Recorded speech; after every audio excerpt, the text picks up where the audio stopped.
Oi, pessoal. Faz um tempo que a gente não está aqui juntos para falar sobre esse tema específico de psicanálise e monogamia, né? Que é o mote originário desse canal, dessa página do YouTube, que acabou se tornando uma página um pouco mais variada, que é hoje o Variedades Psicanalíticas. Mas eu vou retomar a série sobre psicanálise e monogamia e não monogamia para falar um pouquinho para vocês, porque eu acho que esse é um tema bastante importante, tem rendido bastante. Como ficou bem provado, eu acho, pela postagem da Mina, né, da revista Mina Bem-Estar, que inclusive um beijo para as meninas. O link para essa postagem que eu estou dizendo especificamente também para a revista Mina está aqui embaixo no card, eu acho que não vai dar, mas está aqui na descrição do vídeo, então vocês veem quando vocês tiverem chance. Então o motivo desse vídeo é expandir um pouco o texto que eu escrevi lá na revista Mina, né, que chama Em Defesa dos Ciúmes, e dar uma rebatida, uma debatida e replicar, vamos dizer assim, alguns comentários que foram justos, que eu achei que foram feitos naquele texto, e outros que eu não acho tão justos assim. Vou começar por esses, que é o seguinte, né, o texto, ele virou um card do Facebook, ele virou uma publicação no mural da Mina, e os recortes são bastante polêmicos. O texto em si eu acho já bastante polêmico, mas não tanto assim, eu acho. Talvez seja, e eu entendo por que seja, eu acho que a intenção era ser um pouquinho polêmico, sim, porque eu acho que o assunto está tomando direções, o assunto, né, da relação, da moral, vamos dizer assim, com as organizações relacionais, as formas de relacionalidade, as formas de se amar, etc., está tomando direções que eu não acho tão boas assim. Eu fiquei um tempão sem gravar vídeos para esse canal, mas eu acho que está na hora de retomar esse debate e vai ser importante a gente colocar alguns pingos nos is, vamos dizer assim. Por que eu estou dizendo isso? Né? Porque muitas pessoas foram comentar o post da revista, eu acho que injustamente, inclusive com a revista, ou não, tanto faz, não para elas, certamente. Acho que elas gostam, inclusive, dessa movimentação que gerou esse texto. Mas o ponto é que, primeiro, pouca gente, eu acho que leu o texto de fato. Comentaram as seleções, né, os recortes do texto, então coisa feia. Leiam o texto antes de ficar querendo argumentar como é que deveria ser isso ou aquilo. Porque o principal comentário que eu recebi, talvez o mais justo e importante, é que eu não usei referências para basear as minhas ideias ou para, na verdade, atacar quem eu atacava ou os conceitos que eu atacava. Muito bem, acho que eu vou focar um pouquinho o vídeo nisso. No começo do texto eu falo que existe uma tendência de grupos militantes. Grupos militantes não é exatamente um conjunto de escritos acadêmicos passados por revisão de pares e publicados em artigos científicos ou livros que sejam mais vendidos aqui e ali. Não é esse o meu foco, né? Eu sou um clínico, eu sou um psicanalista, já atendo há bastante tempo, e eu particularmente recebo na minha clínica muita gente que experimenta formas de relações ditas novas, não monogâmicas, relações abertas, solo, poliamorosos, etc. E eu, sinceramente, é a parte mais dominante da minha clínica. Eu falo isso, inclusive, no podcast que eu gravei com a Tati Bernardi no ano passado, que está também linkado aqui na descrição desse vídeo. Então, assim, não é difícil dizer que eu tenho uma certa familiaridade com esse meio. E eu também não vou deixar nenhum traço, assim, eu acho que não é justo para um psicanalista ter que se declarar sobre sua posição, seu lugar de fala, para assim dizer, né? Eu acho isso contraproducente e contra a ética da psicanálise. Então, quem me criticou dizendo que eu não tenho conhecimento de causa, talvez você me conheça mais do que eu, né? Eu agradeço, vou te buscar depois para ser meu psicanalista um dia. Então, para começo de conversa é isso, eu não estou atacando nenhum texto, né, nenhum autor específico, eu estou rebatendo algumas ideias que eu recebo na clínica a respeito de um afeto, né, que é o ciúme. E não é só clínica, gente, eu estou falando de conversas gerais também, e como as pessoas têm se apropriado, especificamente, é claro, acho que vale um recorte, né, uma cidade grande como São Paulo, mas não apenas uma cidade grande como São Paulo, entre pessoas que são majoritariamente ou brancas ou pardas, de classe média, média, média alta, etc, etc. De que, enfim, quer experimentar novas formas de amor, né?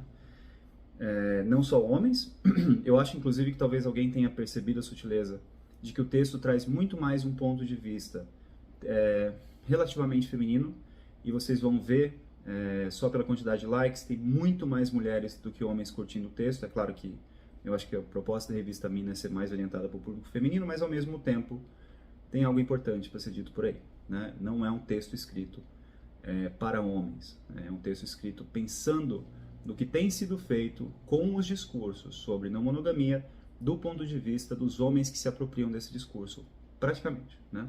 É claro que houve mulheres também que estavam reclamando tanto do texto, né?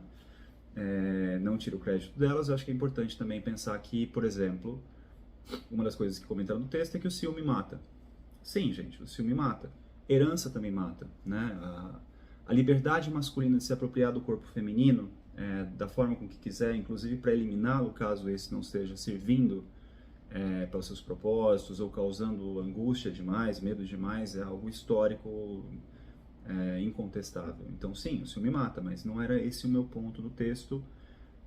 Não acho que eu queria alcançar essa questão,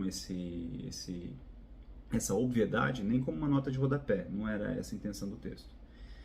O que eu queria, na verdade, e eu acho que é o efeito que eu tive, é que o texto recebeu, acho que muitas contemplações críticas, o que foi importante. E muita gente veio falar comigo na DM do Instagram, dizendo que se identificava muito com o texto, porque havia muitas questões, existe uma apropriação do discurso, e aí eu digo discurso militante, não exatamente o discurso de alguns autores, esses ou aqueles, que orientam moralisticamente, ou seja, existe um moralismo sendo fundado em nome de um ideal dito não monogâmico, seja lá de onde ele tenha vindo, né, de propostas ditas pós-coloniais ou decoloniais, originárias, seja lá quais forem, que instauram outro tipo de viver melhor, e isso é perigosíssimo, do que esse jeito herdado, colonizado que a gente teve dos nossos antepassados orientais, nossos antepassados ocidentais. Eu acho que meu outro falho, na verdade, né, porque família árabe também não é tão menos machista do que dos ocidentais, mas de qualquer modo, o que eu quero dizer é justamente isso.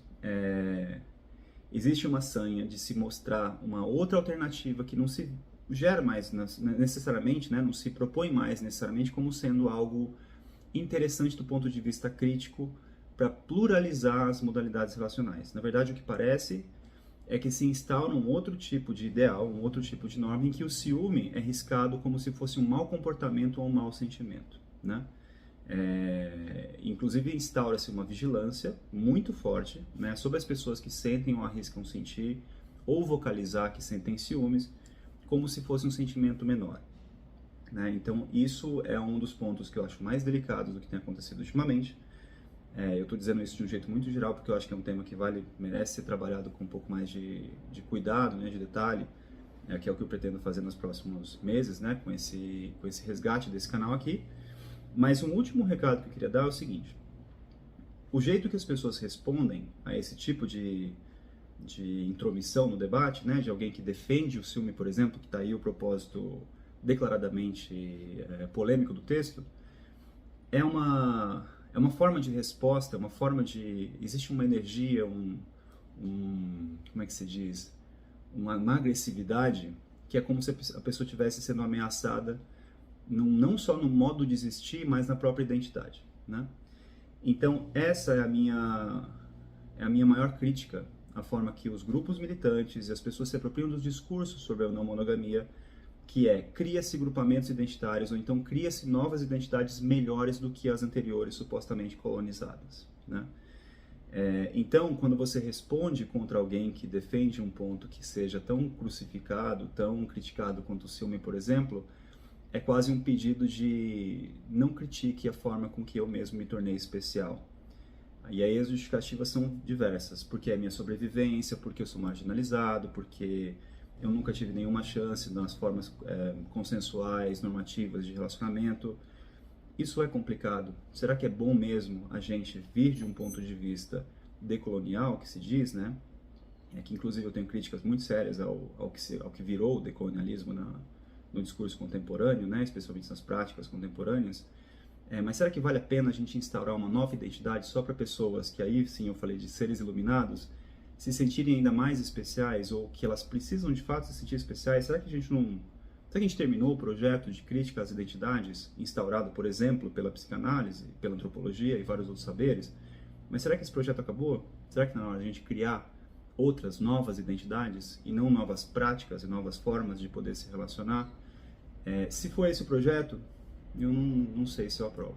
Eu não gosto dessa ideia de que alguém deva se sentir melhor que outra pessoa, e isso é o que acontece na prática, a vida real, infelizmente, acontece essas coisas, porque transcendeu, né? Daí que eu falei, iluminação, uma forma antiga, ossificada, dita colonizada de se relacionar, né? Eu acho que as pessoas tendem a inventar suas próprias formas de relacionar-se, especialmente quando abraçam a contradição.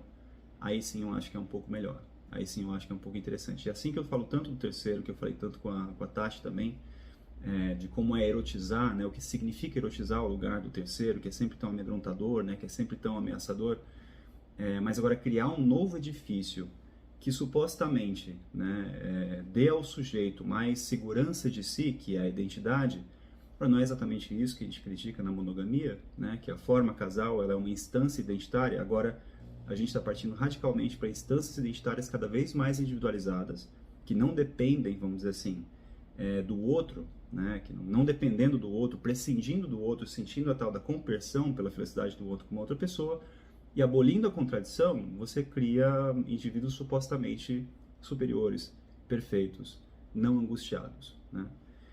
Enfim, em linhas gerais é um pouco essa a mensagem que eu queria passar para vocês aqui hoje. Aguardo vocês no próximo vídeo, e quem não leu o texto da Mina, leia.